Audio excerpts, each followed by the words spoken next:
Olá, pessoal, saudações tricolores. Já estão concentrados? Hoje é o dia. Hoje é um jogo para lá de importante. Antes da gente começar a falar no jogo, se inscreva no canal.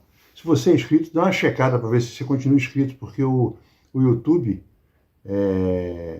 só para vocês terem ideia, eu falei no último vídeo que tinham 3 amigos que me ligaram dizendo que estavam inscritos e não estavam mais inscritos.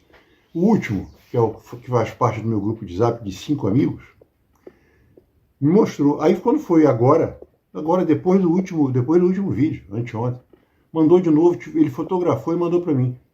Ele se inscreveu no penúltimo vídeo e foi desinscrito agora no último. Então, se você é inscrito e não repara isso, preste atenção. Para ver se você continua inscrito, que de repente não está inscrito.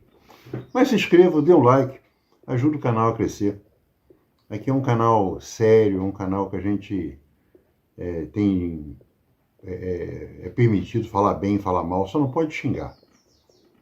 Tá legal? Hoje a gente tem um jogo dificílimo pra caramba. Muito mais difícil. Quem viu meus vídeos, esses últimos 4, 5 vídeos, eu garanti que o Fluminense ia ganhar. Vamos passar por cima do Corinthians. Mas hoje, com o time todo esfacelado, sem o Ganso, sem o Arias, fica difícil, mano. Porque o cara que pensa não vai estar jogando. E o cara que move aquele troço todo, que dá assistência, que aparece em tudo que é lado do campo, que é um cara difícil de parar, que é um cara que quando marca a pressão, ele é o cara que mais toma a bola, também não vai jogar. Graças ao jogador que vai contra o Fluminense, Anderson Daronco.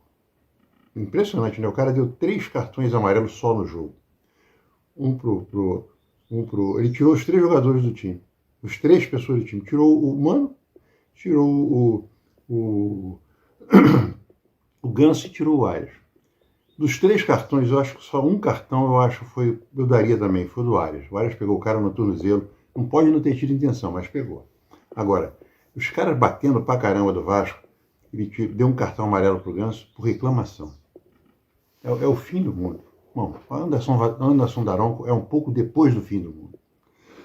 Mas hoje a gente tem um jogo difícil, com um time que a gente não sabe ainda qual que vai.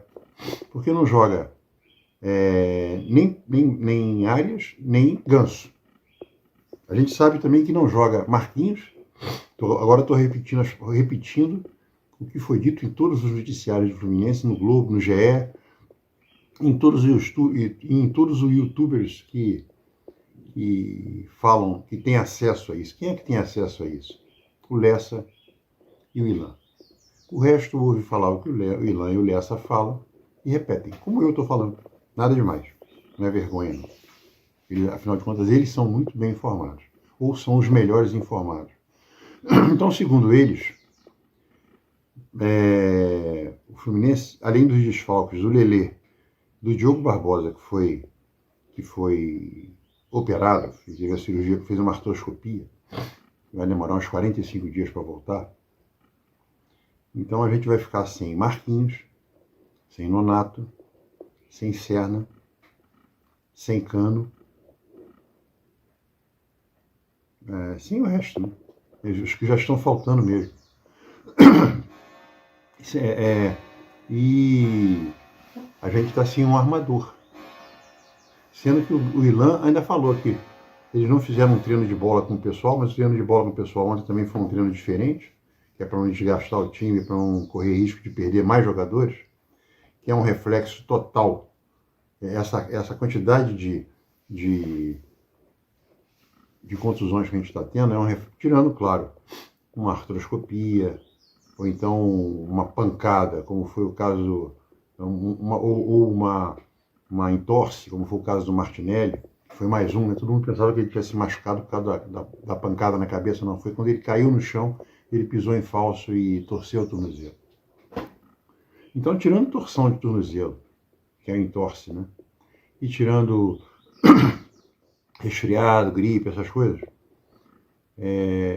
o time do Fluminense paga por uma pré-temporada mal planejada, por uma intertemporada pior ainda, por um erro de preparação e de planejamento físico do time, que ainda tem um time com um elenco mais velho.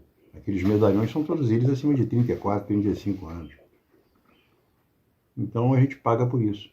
Menos quando é o caso de uma cirurgia, que é o caso da artroscopia, ou quando é uma entorse. Porque a entorse você pode ter descendo uma escada. Se desce um ônibus, às vezes, pisa em falso no meio-fio, torceu o tornozelo. Pô, é preparação física? Não. Entorse não é uma coisa de mau planejamento. Entorse acontece com qualquer um, em qualquer campo, no maior tapete do mundo, naqueles tapetes da Premier League. Ali acontece uma entorse. O cara pisa em falso, pisa metade no pé de um jogador e metade fora, torce e acabou. Agora, problemas musculares, panturrilhas, adutores de coxa, posterior, anterior, joelho, isso é um problema sério de má preparação física. O joelho nem tanto, porque o joelho você é uma torção que você está em uma disputa de bola, o pé está preso, você tenta virar e adeus.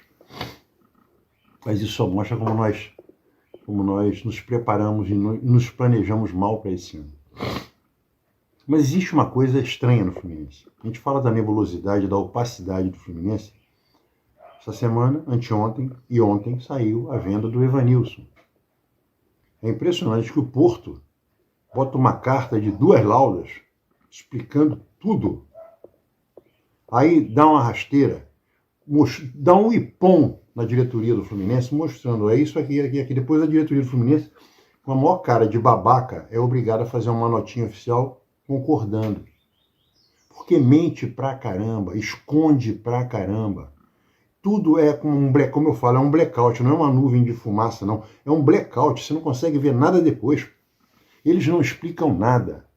Por isso que todo mundo que está muito por perto disso, e quem analisa, como é o caso do meu amigo Márcio do Fluconomics, que ainda vai fazer uma live comigo, se Deus quiser eu vou conseguir fazer uma live comigo, um podcast, ele fala, ele vem mostrando para aqueles tricolores, que são tricolores 2.0, quer dizer, que fizeram um download completo, para onde nós estamos indo para o buraco.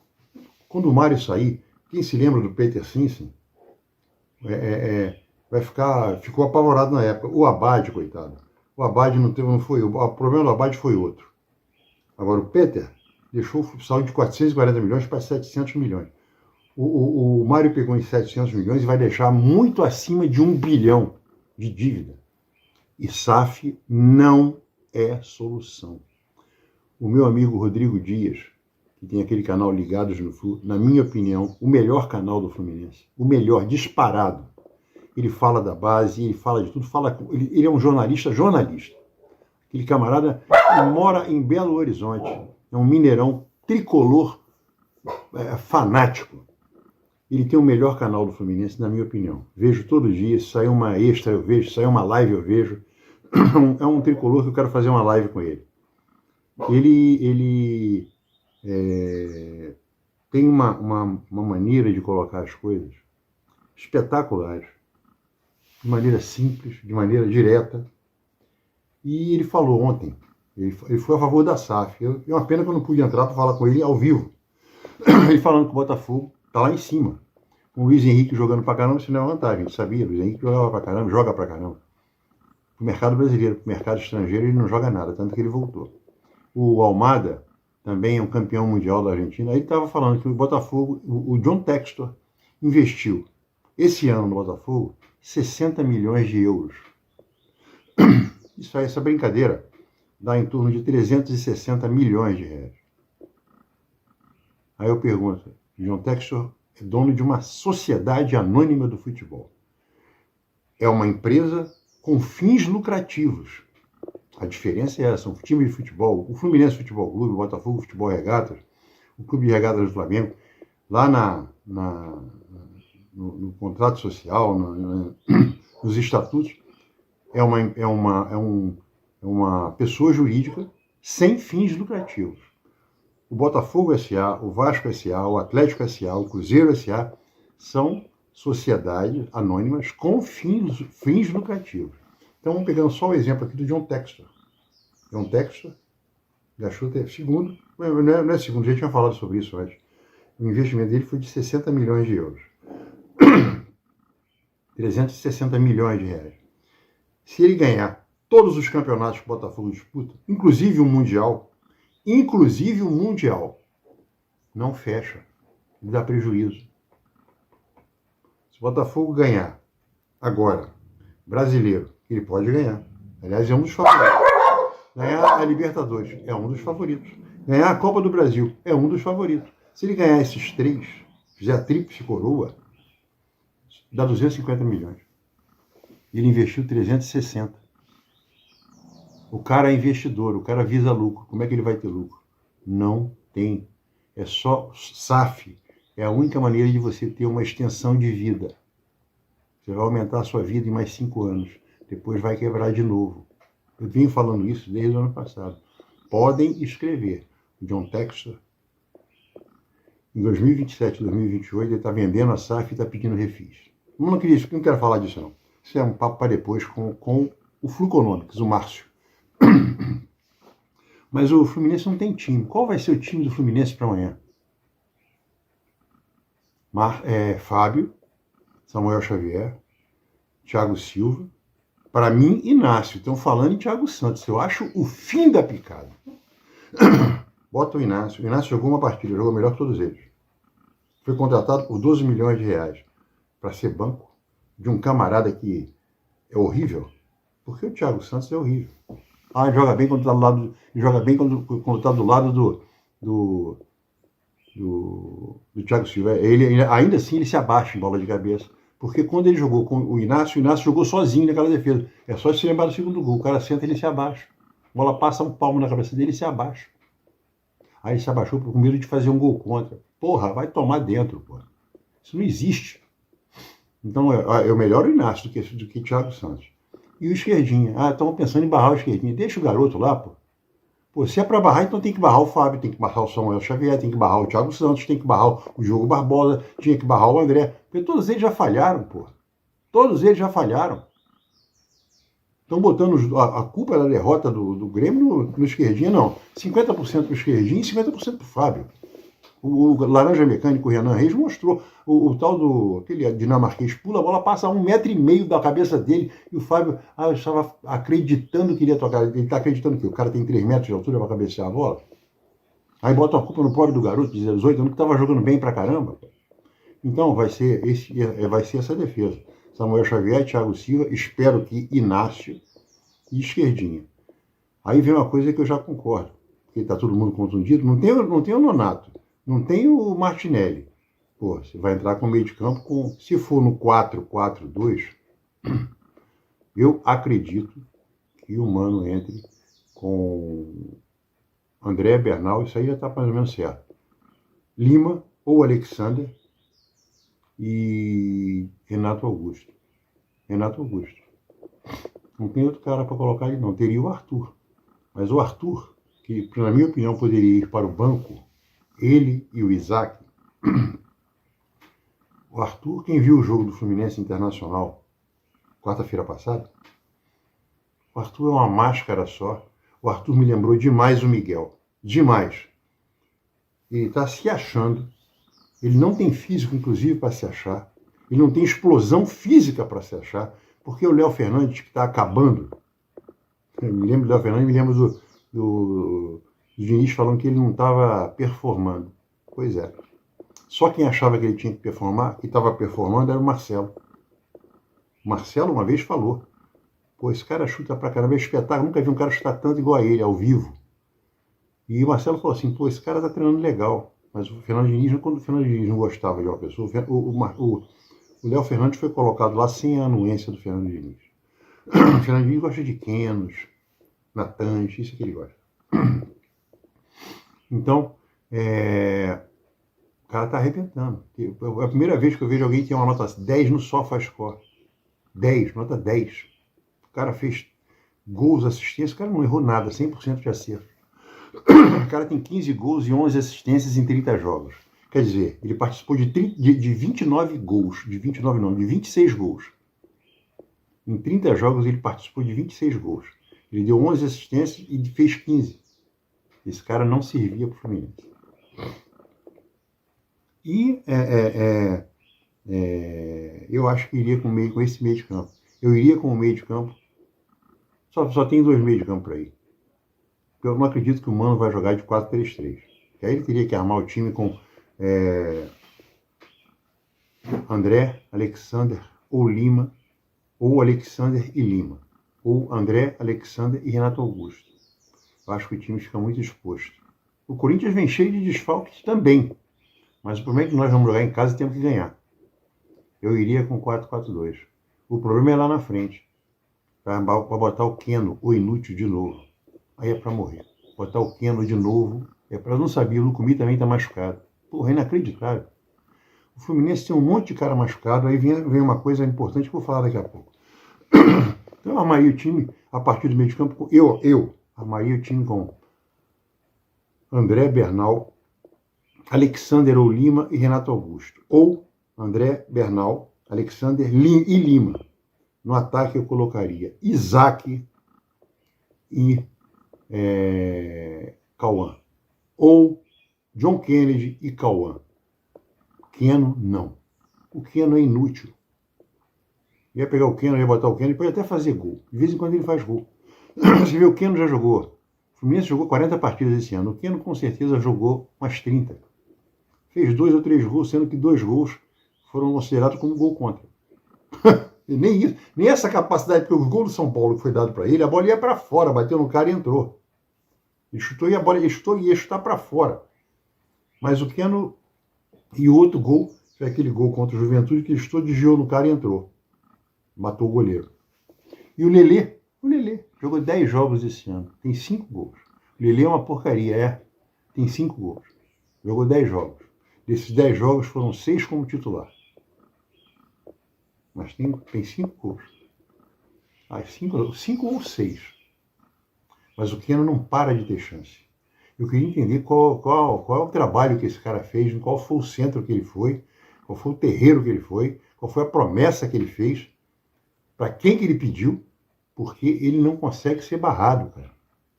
E ele é inútil. Pode ser que hoje ele ganhe de 1-0 o gol dele. Não faz mais que obrigação. O cara é contratado para fazer gol. Fez gol. Pô, viu? Claro. Quanto é que ele ganha por mês para fazer gol? Outra coisa interessante também é que ontem eu vi um youtuber famoso falando que o pessoal estava malhando um pouco o Cauã. O Cauã não está fazendo gol. Realmente ele parou de fazer gol. Mas parou de fazer gol por quê? Quem ouve esse simplório cara aqui falando, diz que o centroavante é feito para finalizar a jogada. Falei isso no último vídeo. E falei exatamente isso do Cano. O Cano, mesmo machucado, a bola não chegava para ele. Quando chegava, era ele que arrumava para ele mesmo bater. Foi o que o Cauã fez em 2 ou 3 jogos agora. A bola não está chegando, eu vou limpar uma bola aqui e vou bater de longe. Exatamente o que o Cano fazia. Aí esse youtuber falou assim, pô, tem que ter calma, a bola não está chegando para ele. Para malhar o Cano, a bola não tinha que chegar no Cano. O Cano é que estava jogando mal. E eu vim falando, o ataque do Fluminense está com um problema sério. Ano passado, era sempre uma jogada que chegava na linha de fundo, rolava para trás, estava ali o Cano para matar. Aí dei vários exemplos. Quanto o Internacional foram 2 gols, um aqui e outro lá. A final da Libertadores foi um gol assim. Então, e fora o Campeonato Brasileiro, fora a Libertadores, foram vários gols assim contra o River Plate. O cara vai na linha de fundo, joga para trás, quem está ali para matar? Cano. Ou então o cara senta uma bola, ninguém consegue alcançar. Quem está no segundo pau ali de Miguel? Cano. Porque o Cano não mergulha, não pula no meio. O Cano fica sempre no segundo pau esperando uma sobra porque ele não tem altura. E para terminar, eu queria falar também já falei, da falta de transparência, do blackout que o Fluminense, a cortina blackout que o Fluminense coloca para suas finanças, e também para o departamento médico. Porque eu acho que o departamento médico está fazendo isso porque as pessoas malham o departamento médico quando ele não tem culpa de nada. O cara libera o jogador, liberava. O cara não fazia nem a transição direito, já estava no jogo, mas de novo. Aí, pô, tem 2 cachorros dentro de casa, é um saco, filhote. Não pode ir lá para fora, porque senão faz mais merda. Mas então, hoje, você vê que há 10 dias atrás o Serna teve um problema, foi feito de exame de imagem, não tem nada, é só uma prevenção. Tudo bem, não vai jogar, mas vai jogar contra o Grêmio. Não foi. Agora vai jogar contra o Corinthians, também não vai. Peraí, então a contusão dele foi séria pra cacete. Mesma coisa o Nonato, o cara vai pra campo, treina 3 dias no campo, aí volta, ainda não tá bom. Porra, então segura o cara e manda o cara só 3 dias depois pro campo, não 3 dias para depois voltar. É uma coisa muito estranha, pô. Diferente do Alexander. O Alexander está sentindo problema de pubis. Pubis é problemático para jogador de futebol, principalmente para esportista. Agora, mas está indo jogar. Está indo jogar assim mesmo. Quer dizer, está indo mais ou menos meio no sacrifício. Agora, eu não consigo entender. É uma defesa que o departamento de médico do Fluminense está fazendo, para não ser detonado depois por incompetência ou da preparação física ou do comando técnico. Mas eu acho que era do comando técnico, porque o Mano já falou que não quer ninguém jogando machucado porque não produz o que tem que produzir, o que é verdade. Tanto que ontem ele deu um treino sem ter aquele rachão, sem ter um coletivo. Foi só treino tático e técnico. Bolas centradas a favor e contra. Que é uma coisa que tem que treinar também, né? É isso aí, gente. Hoje é torcer, porque é um jogo importantíssimo. Se o Fluminense vencer hoje, a possibilidade dele de na segunda-feira estar fora do Z4 é muito grande. Hoje é um jogo que não é só para marcar ponto, é um jogo para marcar 3 pontos. Não pode perder hoje. Temos que ficar atento no ataque deles, que vai estrear o tal do Tales, que era do Vasco, e o Pedro Raul, que foi do Goiás, foi do Botafogo, foi do Vasco e está no Corinthians agora. Foi para fora do Brasil, acho que foi para o México, se não me engano, e voltou para o Corinthians. Mas está barrado lá, não tem jogado não. Porque o jogador deles que joga é aquele Yuri Alberto, acho que também não vai jogar. Falou? Saudações tricolores, dedos cruzados, que amanhã a gente volte aqui com sorrisos daqui até aqui. Falou?